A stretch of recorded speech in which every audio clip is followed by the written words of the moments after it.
Bueno, muy buenos días y bienvenidos todos nuevamente a este nuevo episodio de nuestro podcast. Y hoy vamos a hablar de un tema que honestamente a muchos de nosotros, primero que todo, nos asusta, pero también a muchos nos da pereza. Y esa es la realidad y se tiene que hablar. Es acerca de la muerte y de los activos y del dinero. Y una de las razones por las cuales quiero hablar de este tema es porque, como ustedes bien lo saben, yo soy preparador de impuestos, contador y asesor financiero, estratega de taxes. Y este año tuve la visita de una cliente que por muchos años venía con su esposo a hacer su declaración de impuestos a mi oficina y este año vino sola. Cuando le pregunté por su esposo me dijo que había muerto y el problema aquí no fue que él murió. Sí, lo vamos a extrañar mucho, pero la situación es que murió sin tener un will, sin tener un trust, sin haber hecho una planificación. Y resulta que es que en nuestra cultura latina pensamos que los testamentos es como llamar la mala suerte o traer un lujo que no se necesita, que eso solamente es para los millonarios, pero aquí en los Estados Unidos las reglas del juego son tan distintas y no planear para ese tipo de cosas es realmente un riesgo. Es dejar como la puerta abierta para que el gobierno se apodere de nuestras cosas y las reparta como le place, y de pronto nuestros hijos van a quedar sin lo que nos corresponde entregarles. Y para entender ese tema realmente, pues por eso yo he querido invitar a mi gran amigo y asociado, porque hemos ya empezado a trabajar con muchos de nuestros clientes en este tema de protección de patrimonio. Su nombre es Dominic y él es el dueño y el CEO, el manejador de Sheer Legal, una empresa que se dedica a la protección de patrimonio. Él es abogado, así que Dominic, muy buenos días, por favor, salúdanos a todos y cuéntanos. Muy buenos días, gracias por la invitación y agradezco que estoy aquí con ustedes hoy. Es muy importante lo que estás diciendo, José, porque eso pasa con muchas personas. 67% de los americanos no tienen un trust ni un will, no tienen nada. Y de esos 67% de las personas van a tener que pasar por el proceso probatorio, que yo no aviso, no lo recomiendo a ningún cliente mío para pasar por ese proceso. Claro, claro que sí. Dominic, aprovechemos eso que acabas de decir para yo darte esa primera pregunta. ¿Qué es la probatoria? Explícanos qué es la probatoria en una explicación que sea fácil de entender para los que nos están escuchando. Sí, bueno, el proceso probatorio es cuando uno se fallece, cómo van a distribuir sus cosas, o si tienen niños de menor edad, quién lo vas a cuidar.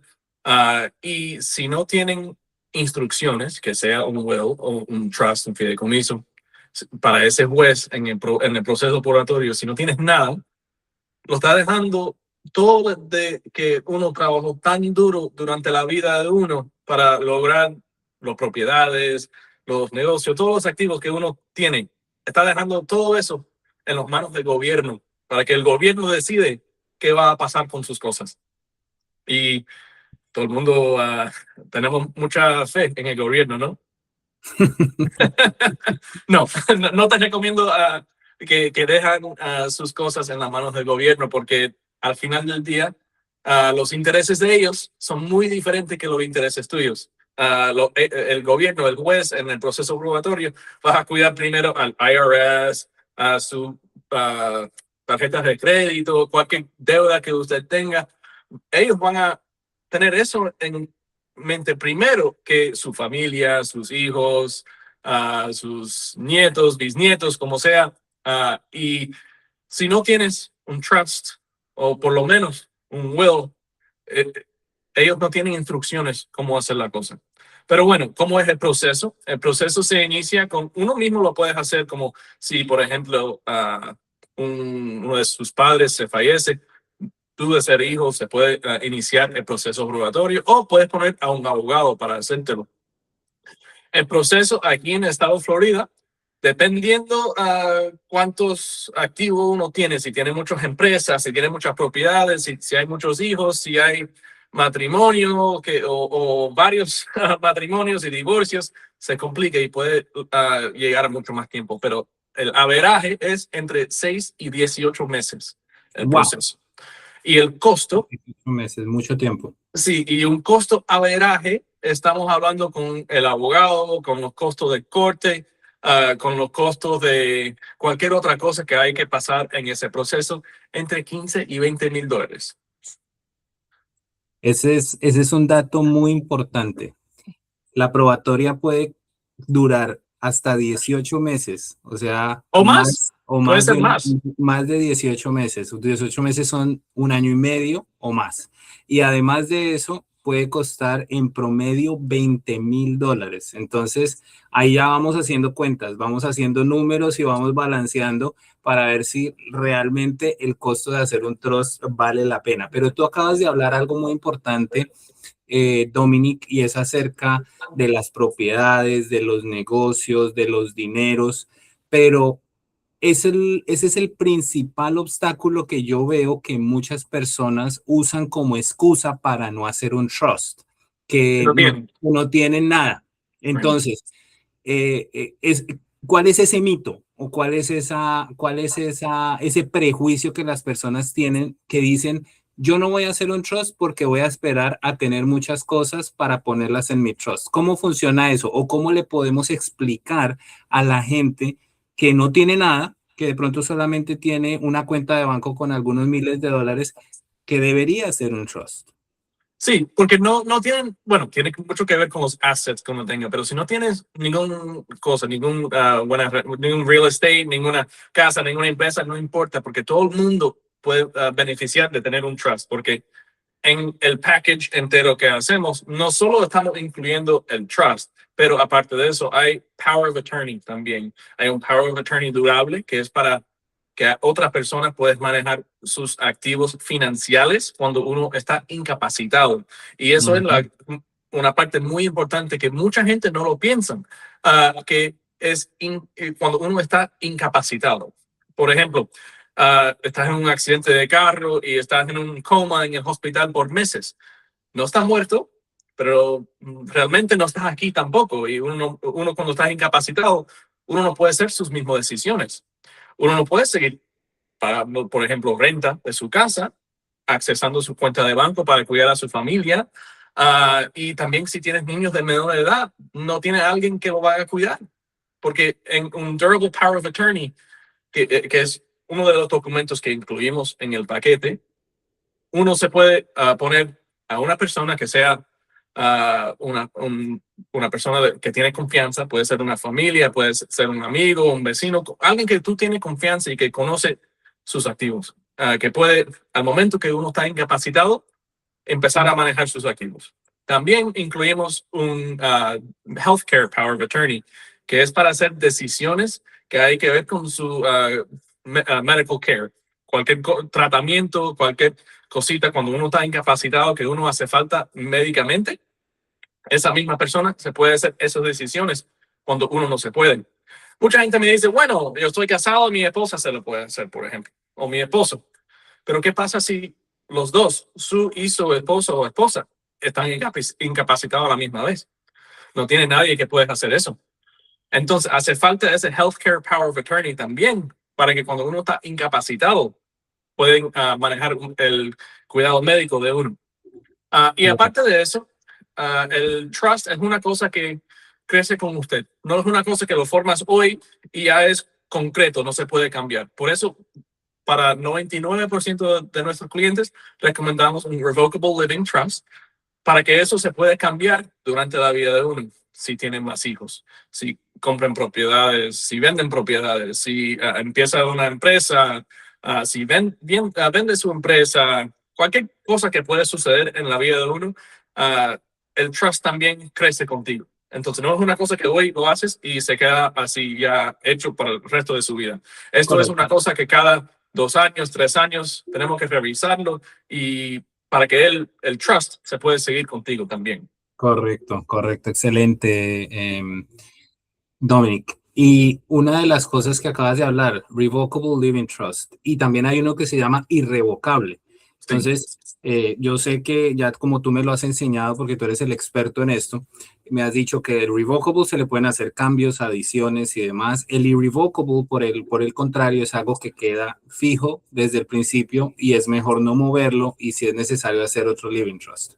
Sí. Pero ya hablando en específico, quisiera que nos hablaras un poco acerca de los hijos menores de edad, porque en estos momentos estamos viviendo una época en la que muchas personas tienen mucho miedo por la parte migratoria, Sí, sí.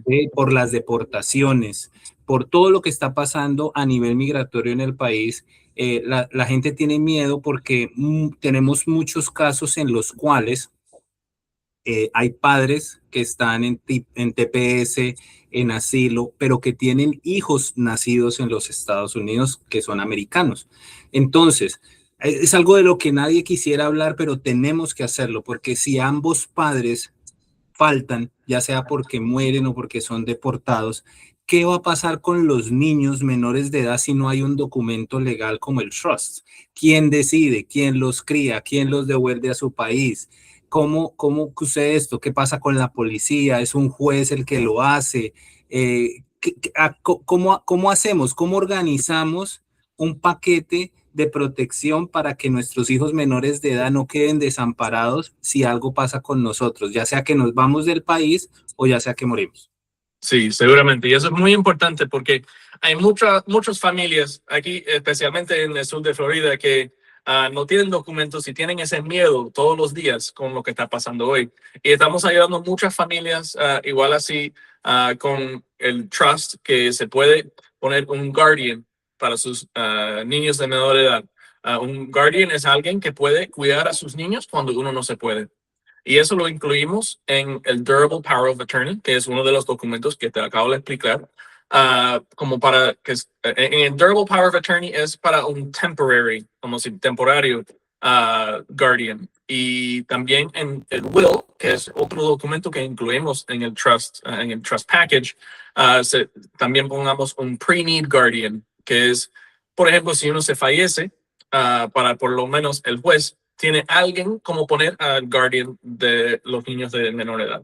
Eso siempre, cuando uno se fallece y tiene niños de menor edad, esa parte chiquita de quién va a cuidar a los niños, disculpenamente, eso siempre hay que pasar por el proceso probatorio. No hay como distribuir personas como en un documento, pero por lo menos podemos decir al juez, mira, quiero esta persona por primero, y si esa persona no se puede, hay un segundo o hay un tercero.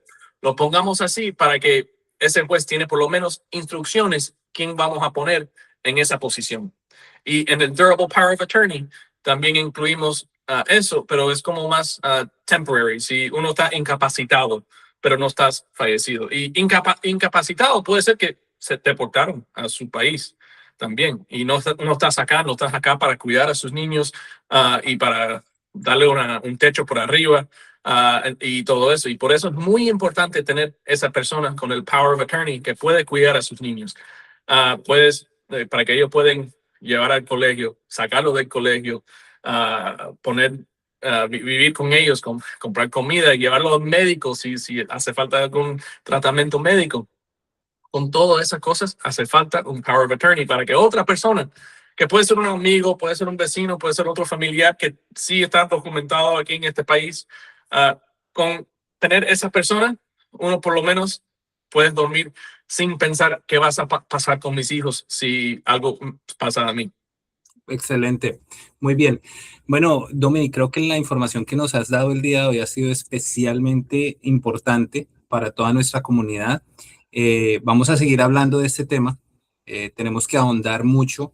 De pronto, en una próxima oportunidad vamos a hablar acerca ya en concreto del Revocable Living Trust, cómo se puede empezar a estructurar la manera como trabajamos con nuestros clientes. Me gustaría también que me dieras un pequeño abrebocas, muy pequeño, porque quiero también hacer un podcast dedicado solamente al Spendthrift Trust. Okay. Ese me parece fantástico. Explícanos muy cortamente a qué se debe ese trust y para qué puede ser antes de despedirnos.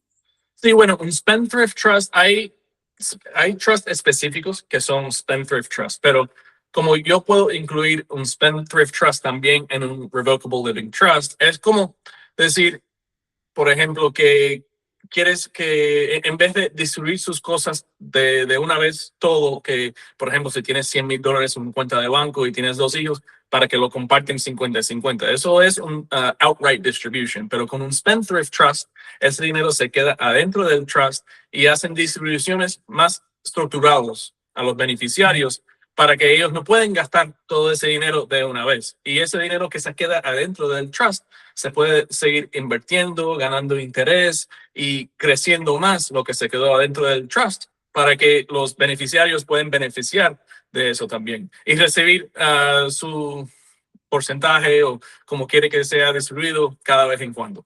Excelente. Y me parece que eso es muy importante también porque tiene unas ventajas tributarias, o sea, de taxes un poco más aventajadas que los otros trusts. Y por eso quiero ahondar un poco más en eso, porque aquí lo que le enseñamos a la gente es ahorrar en impuestos también para que no le tengan que pagar tanto al IRS, porque como tú lo dijiste, al gobierno no le importa los ciudadanos, les importa el gobierno. Que el IRS esté bien, que Homeland Security esté bien, que el estado de la Florida o el estado de Nueva York o en donde sea que vivamos, ellos queden bien, que las deudas queden saldadas, pero nosotros terminamos en el último escalón de la escalera.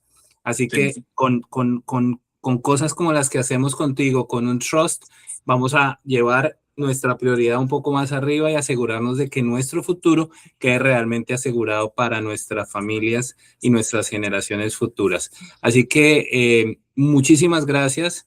Creo que ha quedado claro que la planificación patrimonial no se trata solamente de nosotros, sino que es para los que quedan. Entonces, el mejor regalo que le podemos dejar a nuestros familiares, a nuestros hijos, a nuestros nietos, es la tranquilidad, que todo quede en orden y que Sí. el sueño americano que muchos vinimos a buscar lo puedan pasar de generación en generación y siempre lo puedan disfrutar nuestros hijos y nuestros nietos. Así que muchas gracias, Dominic, por este tiempo que nos has brindado. Despídete de todos nosotros y nos vemos en la próxima. Bueno, muchas gracias. Que tengan buen día. Hasta luego, cuídate. Chao.